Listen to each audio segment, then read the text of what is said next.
parce que même les ennemis d'Israël qui arrivaient aux portes des murailles de Jérusalem ne pouvaient pas la prendre, tout simplement parce que le peuple à l'intérieur des murailles était constamment alimenté en eau et ceux qui étaient à l'extérieur ne pouvaient absolument pas les priver de cette eau qui était comme protégée par la construction remarquable de ce tunnel. Très heureux d'être encore avec vous à Jérusalem et particulièrement dans la Jérusalem de la période du premier et du second temple.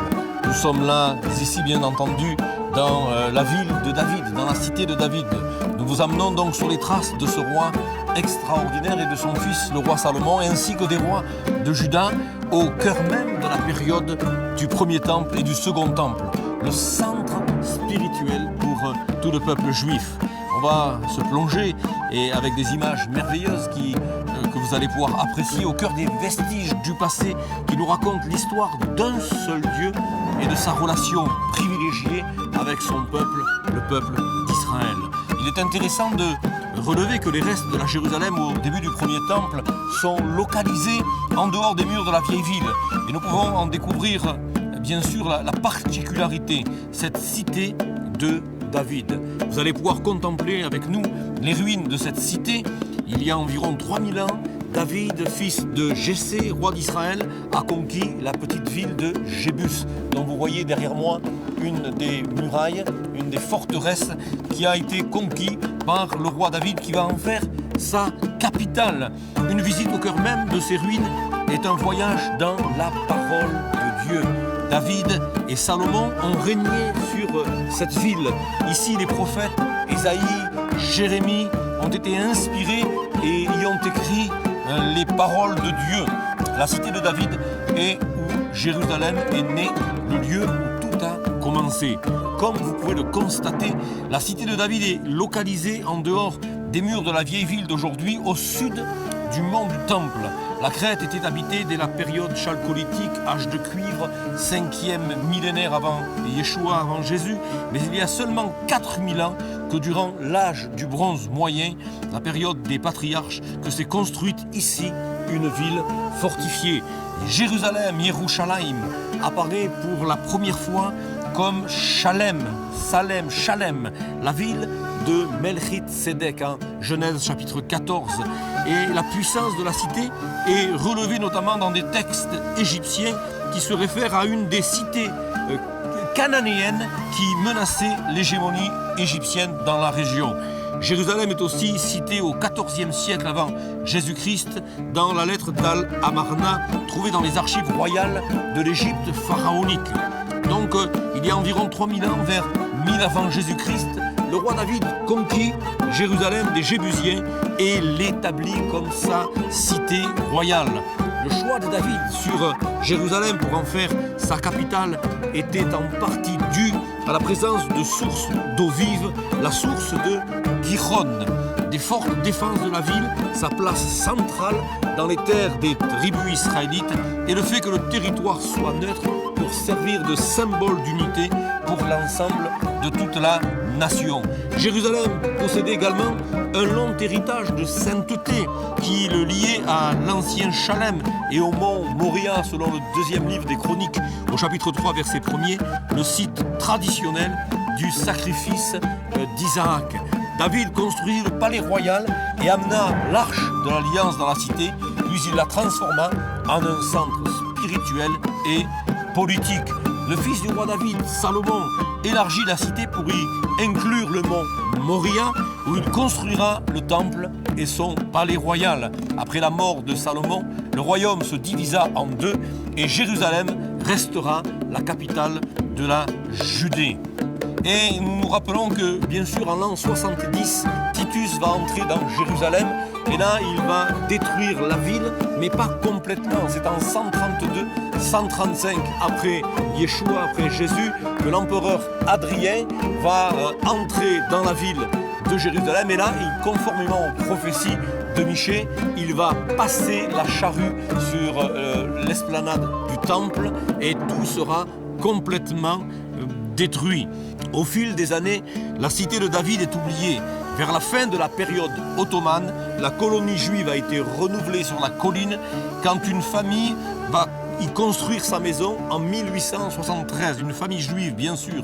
Quelques années plus tard, en 1885, un grand groupe de juifs yéménites vont s'installer dans le village de Kfar Ashiloah qu'ils établirent près du village arabe de Siloan. Vers la fin du 19e siècle, lorsque l'exploration archéologique débute à Jérusalem, les fouilles sur cette colline nous amènent à la découverte de l'ancienne ville de Jérusalem.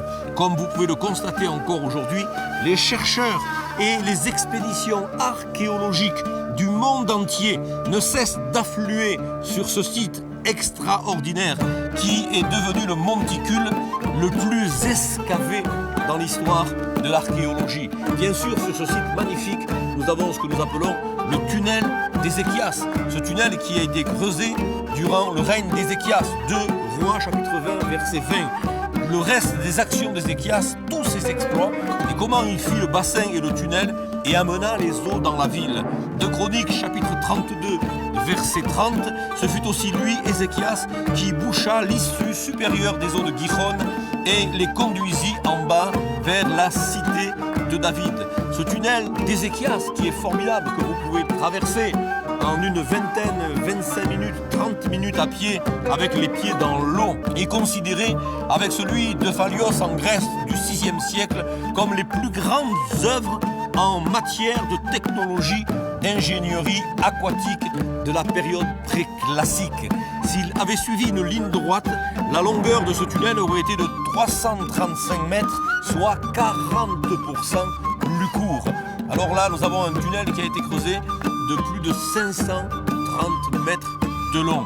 Une construction extraordinaire qui nous rappelle que, il commence ici sur le haut de cette cité et il descend jusqu'à la piscine de Siloé. Une piscine extraordinaire qui nous rappelle des événements particuliers de la Bible à ce jour de la fête de Sukkot. Après le sacrifice du matin, un prêtre, un vase d'or à la main, descendait, suivi de la foule, à la source de Shiloah, à la source de Siloé, qui signifie envoyé. Et il y puisait de l'eau qu'il portait en passant par un escalier extraordinaire qui a été excavé, qui conduisait jusqu'à l'esplanade du temple, qui l'amenait, il portait cette eau jusqu'au parvis du temple, et les autres sacrificateurs le recevaient au son des trompettes et des cymbales et au milieu des acclamations joyeuses de la multitude. Et le peuple chantait ce verset extraordinaire d'Ésaïe chapitre 12, verset 3, « Vous puiserez de l'eau avec joie aux sources du salut. Ou shaftem maim betsason mi mahane à Yeshua. » Alors le sacrificateur montait sur l'autel des holocaustes et accomplissait une libation en versant sur l'autel du côté de l'Occident l'eau contenue dans le vase d'or, symbole pour l'Occident, et je le crois fermement en cette journée de la révélation de Dieu par le Saint-Esprit. Et puis il faisait une libation du côté de l'Orient. Il versait une coupe de vin, symbole pour l'Orient de la révélation de Dieu par le sang de Yeshua, le sang de l'agneau de Dieu, le Messie d'Israël qui s'est livré pour chacun d'entre nous, le sang de Yeshua versé à Golgotha. Cette symbolique se pratiquait pour nous rappeler bien sûr l'eau jaillissant du rocher. Bien entendu, Sukkot, c'est la fête des cabanes, c'est la fête des tabernacles, comme on l'appelle, mais c'est aussi la fête en souvenir de l'eau, de cette eau qui a été pourvue par Dieu lorsque les enfants d'Israël étaient semi-nomades dans le désert, cette eau qui sortait du rocher, qui avait été frappée par le bâton de Moïse. Cette eau, nous savons qui elle est. 1 Corinthiens chapitre 10, verset 4 nous dit « Il buvait à un rocher spirituel qui les suivait, et ce rocher était Christ. » Voilà comment Dieu a manifesté sa gloire et a permis et a donné la sagesse à ce roi Ézéchias de construire ce tunnel extraordinaire.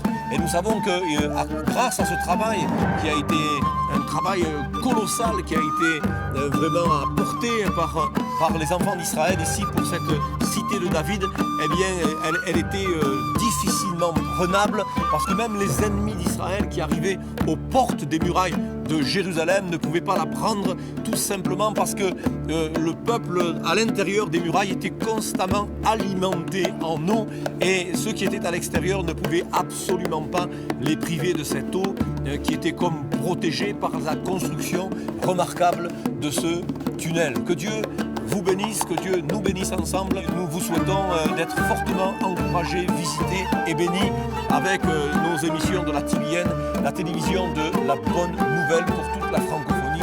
Que Dieu vous bénisse.